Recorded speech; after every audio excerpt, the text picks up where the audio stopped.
name is Michael Barber, and I'm here to talk to you about celiac disease. Celiac disease is a genetic condition that affects approximately 1 in 100 people in the U.S. and is caused by an autoimmune reaction to eating gluten.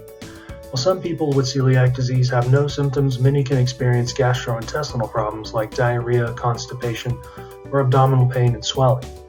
Non-gastrointestinal symptoms are sometimes observed as well. Either way, early identification is ideal so patients can transition to a gluten-free diet. Displayed are some of the common serologic tests used to aid in the diagnosis of celiac disease. Please note that the TTG-IgA is associated with the highest sensitivity and specificity.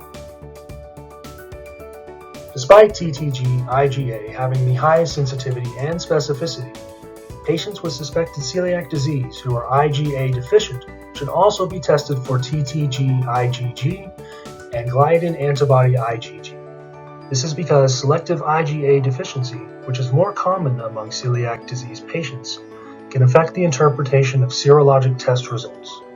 Patients with IgA deficiency may have negative results on an IgA antibody test, but positive results on IgG antibody tests.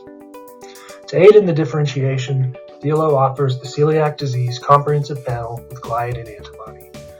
It begins by testing for TTG-IgA in addition to quantifying total IgA to identify deficiency. Next, if the TTG-IgA result is above reference range, it's prompted to reflex to an endomysial antibody IgA test cascade and titer if indicated. If the total IgA is below the lower limit of the reference range based on age, the test prompts a reflex to the TTG-IgG and gliadin antibody IgG testing. All of the components listed on the screen may be ordered separately. For patients 5 and under, DLO offers a different reflex pathway for the Celiac Disease Comprehensive Panel with gliadin antibody, using test code 36331.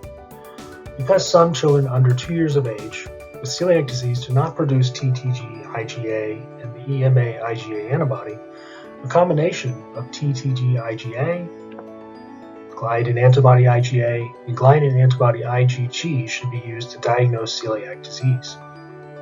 36331 begins by testing these 3 antibodies, in addition to quantifying total IgA. As with the previous test, if total IgA falls below the lower limit of the reference range, it's prompted to reflex to TTG-IgG testing. All panel components also may be ordered separately. DLO also offers genetic testing for the 2 HLA alleles associated with celiac disease.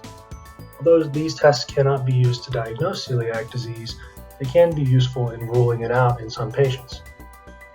If you have further questions, please reach out to your DLO account executive or visit us at dlolab.com.